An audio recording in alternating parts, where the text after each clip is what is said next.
Relembrando a estrutura do Evangelho segundo o Espiritismo, podemos ver que o Evangelho segundo o Espiritismo tem 28 capítulos. Esses 28 capítulos podem ser divididos em 5 grupos.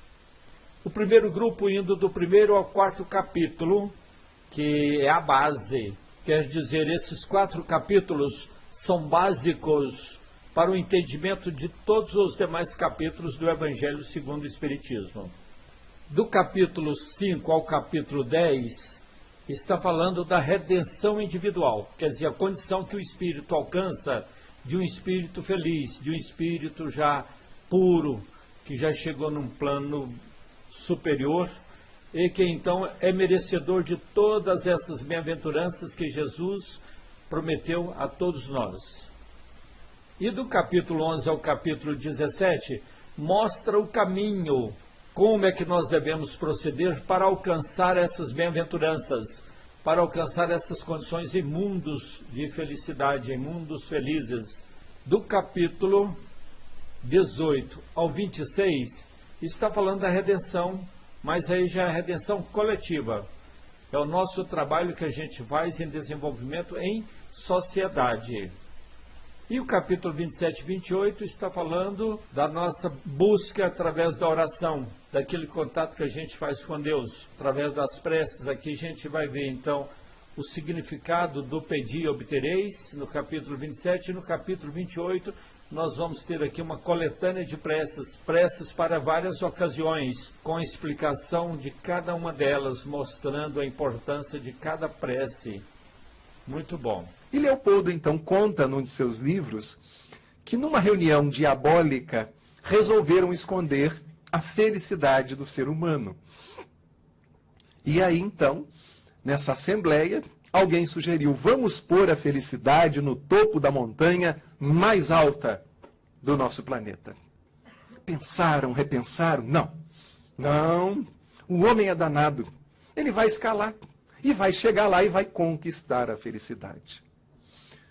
Alguém sugeriu, vamos pô-la no mais profundo dos oceanos. Vamos escondê-la bem lá. Pensaram, repensaram, não. O homem é persistente e fatalmente ele vai mergulhar e vai encontrar a felicidade. As sugestões foram se multiplicando até que alguém fez a seguinte sugestão, que foi aclamada por todos. Gente, vamos pôr a felicidade no coração do homem, porque ele vai procurar em tudo quanto é lugar, menos dentro dele próprio. E foi uma comoção, aplausos na Assembleia Diabólica.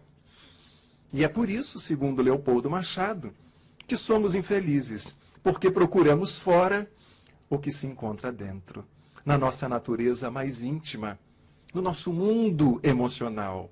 Procuramos fora. O objetivo desse estudo, através do vídeo leitura, oferecer uma maneira diferente de estudo às pessoas que sempre gostam de estudar. Facilitar a compreensão do texto às pessoas que tenham dificuldades de interpretação, pessoas que tenham dificuldades de ler. E para divulgar o conhecimento básico da doutrina espírita e auxiliar no estudo das casas espíritas.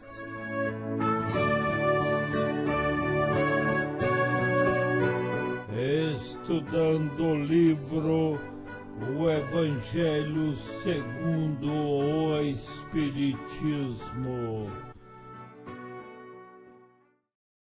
A gente abre o comentário dizendo que a nossa felicidade está dentro da gente, certo? A gente tem que buscar o autoconhecimento. E o Evangelho é um grande instrumento para isso. Por isso que ele é um manual de conduta que nós devemos aplicá-lo na casa espírita. Olá, pessoal. Vamos começar o estudo de mais um capítulo do Evangelho segundo o Espiritismo. E desta vez é o capítulo 5. Bem-aventurados os aflitos. Capítulo este justificado pelos ensinamentos de Jesus, que estão na Bíblia, no livro de Mateus, capítulo 5, versículo 4, 6 e 10, e no livro de Lucas, capítulo 6, versículo 20 e 21, E ainda no livro de Lucas, capítulo 6, versículo 24 e 25. Então, esses ensinamentos de Jesus que deram este título ao 5º capítulo do Evangelho segundo o Espiritismo. Mas por que bem-aventurados os aflitos? Quem seriam os aflitos? Os aflitos, então, seriam... Alguém gostaria de falar?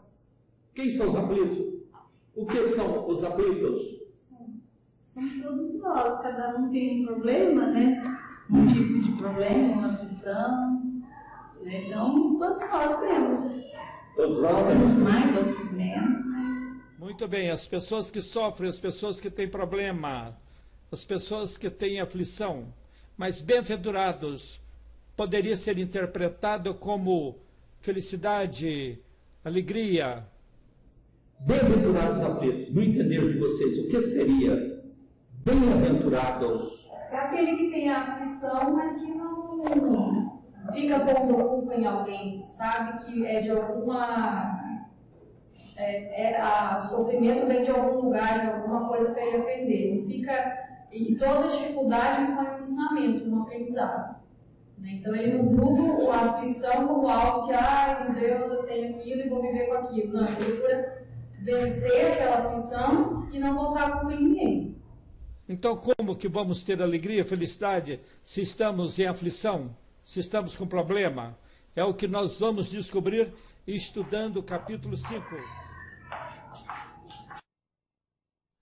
Analisaremos agora a estrutura didática pedagógica do capítulo 5, Bem-aventurados aflitos. O objetivo desse estudo, deste capítulo, são as causas do sofrimento e suas relações com a justiça divina. Então podemos ver que o capítulo do Evangelho segundo o Espiritismo está dividido em 3 partes. A primeira parte são os ensinamentos de Jesus. A segunda parte são os comentários feitos por Allan Kardec. E a terceira parte são os comentários feitos pelos Espíritos de Luz, as instruções dos Espíritos. No capítulo 3 do Evangelho segundo o Espiritismo, somos informados que vivemos em um mundo de expiação e provas, onde há sofrimentos e aflições, os quais, quer dizer, sofrimentos e aflições que nos ensejam, que nos motivam, que nos proporcionam a transformação moral. Para que possamos compreender o porquê dos sofrimentos, Kardec discorre, comenta no capítulo 5 sobre a justiça das aflições, dos sofrimentos, as causas atuais e anteriores dessas aflições, bem como o esquecimento do passado. As questões que nos levam à aceitação dos problemas, ou seja, Os motivos de resignação, faltando a aceitação e a compreensão dos problemas, pode-se desencadear ao suicídio e à loucura. Isto é, faltando a aceitação e a compreensão dos problemas, pode direcionar, pode nos levar ao suicídio e à loucura. Conhecendo as causas dos nossos sofrimentos, os espíritos de luz que contribuíram na constituição deste capítulo nos levam ao entendimento do bem e do mal sofrer, e que o mal é um remédio. Esses espíritos abordam ainda temas como a felicidade não é deste mundo, perdas de pessoas amadas, mortes prematuras, melancolia, aborto, eutanásia, provas voluntárias, ignorar o sofrimento do próximo e etc. Boa noite, pessoal. Então, hoje nós vamos ler uma passagem de Jesus, uma mensagem que ele deixou pra gente, né, com o título de Bem-aventurados os aflitos. E ela começa nos dizendo assim: Bem-aventurados os que choram, pois serão consolados. Bem-aventurados os famintos e os sequiosos de justiça, pois que serão saciados. bem-aventurados. Bem-aventurados os que sofrem perseguição pela justiça, pois que é deles o reino dos céus. Mateus, capítulo 5, versículos 4, 6 e 10. E bem-aventurados vós, que sois pobres, porque vosso é o reino dos céus. Bem-aventurados vós, que agora tendes fome, porque sereis saciados. De todos sois, vós que chorais, porque rireis. Lucas, capítulo 6, versículo 20 e 21. Mas ai de vós ricos, que tendes no mundo a vossa consolação. Ai de vós que estáis saciados, porque tereis fome. Ai de vós que agora rides, porque sereis constrangidos a gemer e a chorar. Lucas, capítulo 6, versículo 24 e 25.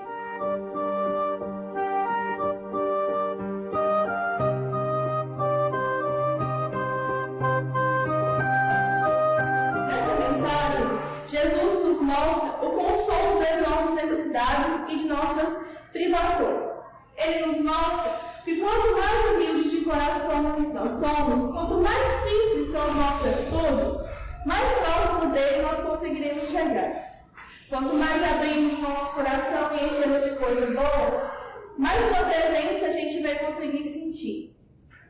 Ele nos esclarece que aquele que se acha superior, que esquece da necessidade de se abaixar a cabeça, de se humilhar diante das situações, de ser humilde, um dia também vai arcar com as consequências.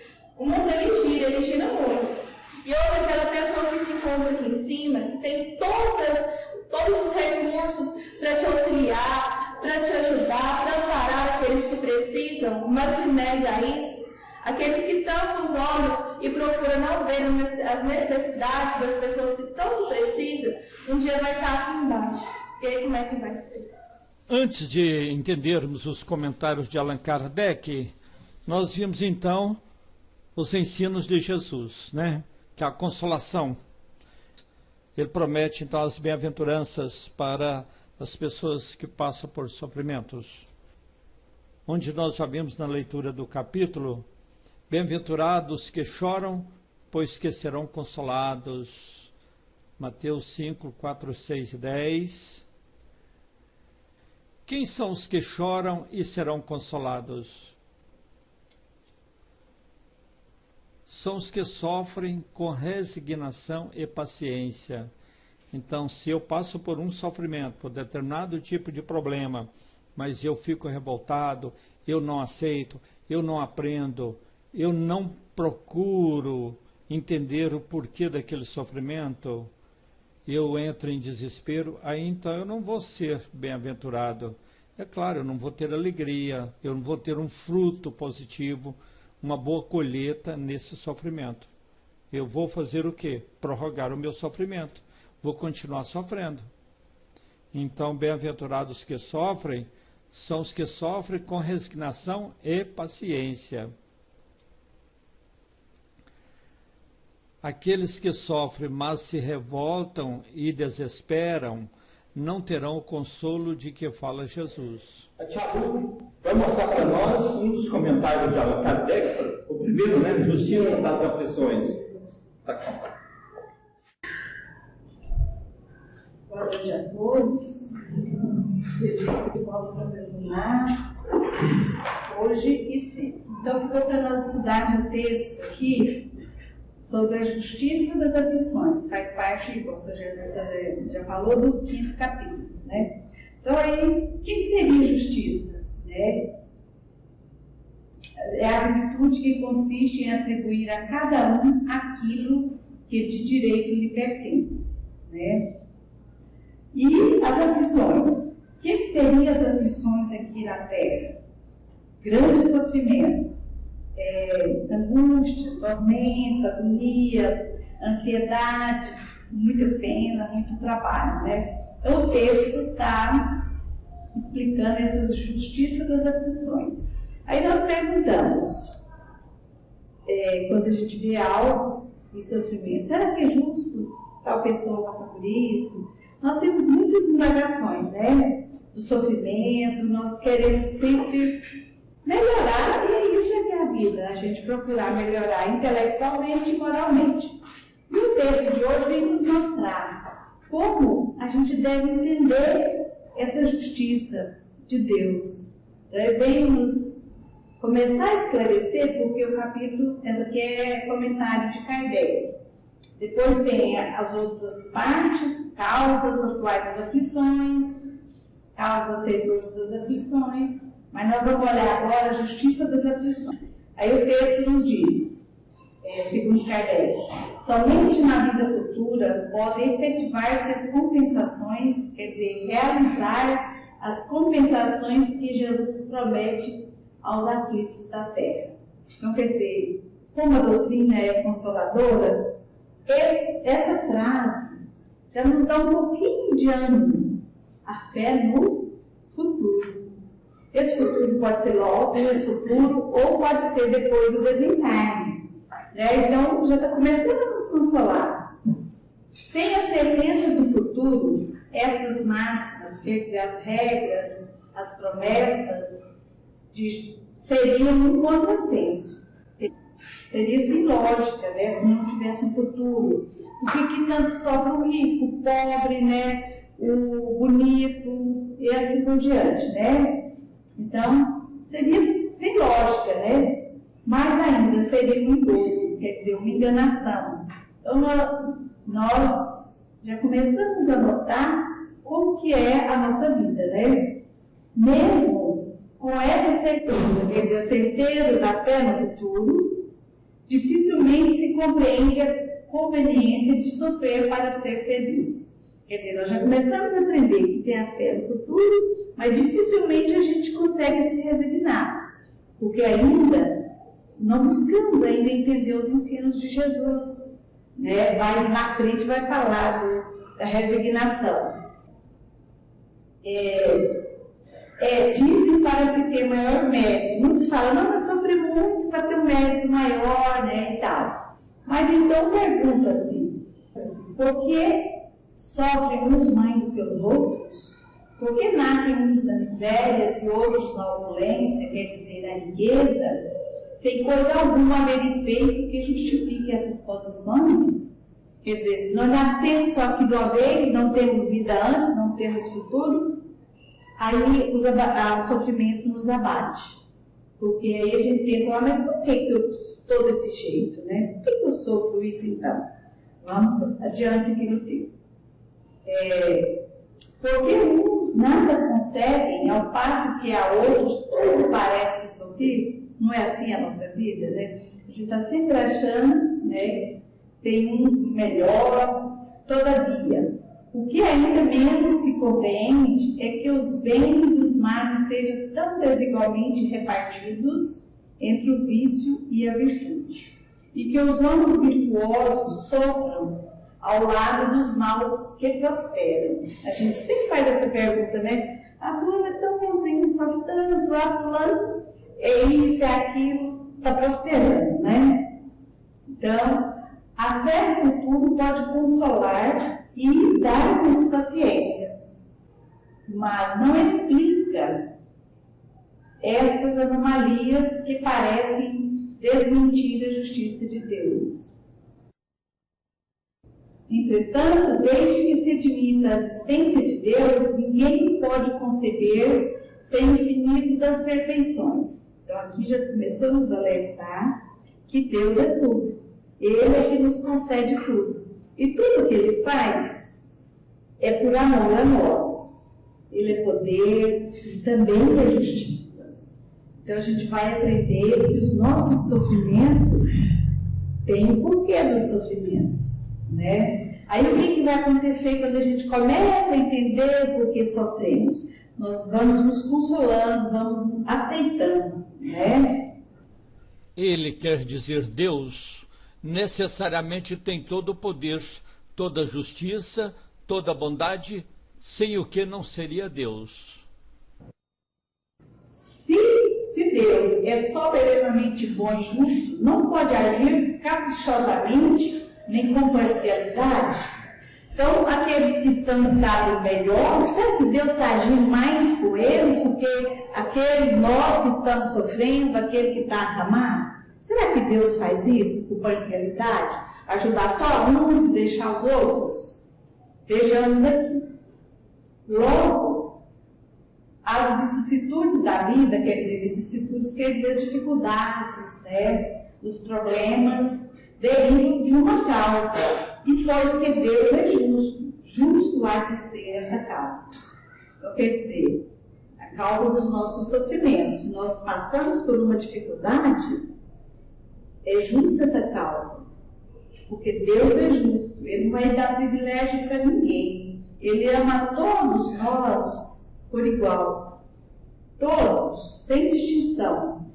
Isso, o de que cada um deve compenetrar-se, convencer, né, que Deus é bom e é justo.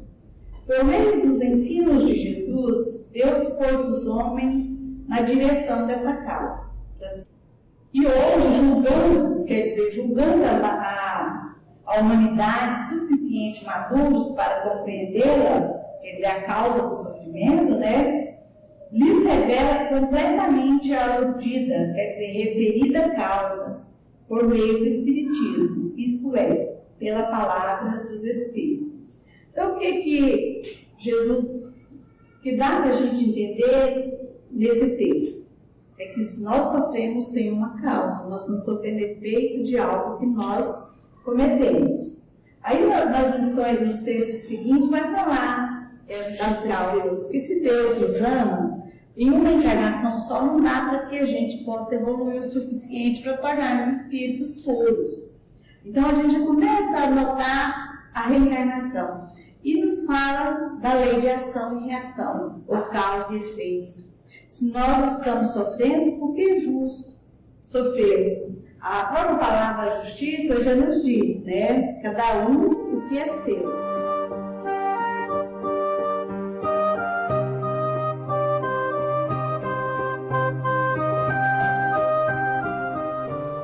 Justiça das aflições. Então nós temos aí um dos comentários de Allan Kardec, né? Que está no Evangelho segundo o Espiritismo, capítulo 5, e podemos encontrar essa matéria também no livro O Céu e o Inferno, primeira parte, capítulo 7, de Allan Kardec. Então, a justiça das aflições, vem a questão: por que sofremos? Porque uns sofrem mais do que outros. E agora, mais modernamente falando, onde a humanidade já está um pouco mais madura, a doutrina espírita nos esclarece, né, com mais detalhe, né, de que para todo sofrimento há uma causa. E se Deus é justo, essa causa há de ser justa. Quer dizer, se Deus é justo, ninguém sofrerá sem razão de ser, sem merecimento.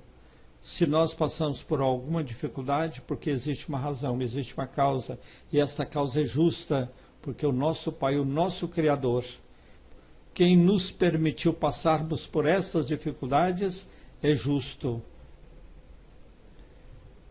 Perante a justiça divina, todas as ações boas e más são rigorosamente consideradas. Quer dizer, perante a justiça divina, tudo será levado em conta, tudo será analisado, as nossas boas ou as nossas más ações. As leis divinas dão a cada um segundo as suas obras. Quer dizer, não existe parcialidade, não existe privilégio nas leis divinas. Todos nós recebemos de acordo com o nosso merecimento, de acordo com o que nós fizemos. Queremos agradecer aos irmãos do Centro Espírita Fraternidade Allan Kardec, CEFAC, da cidade de Taguatinga, Distrito Federal, pelos materiais de estudo metódico da doutrina espírita que eles dispuseram na internet e dos quais nós estamos usando em nossos estudos das obras básicas e na montagem dos nossos vídeos.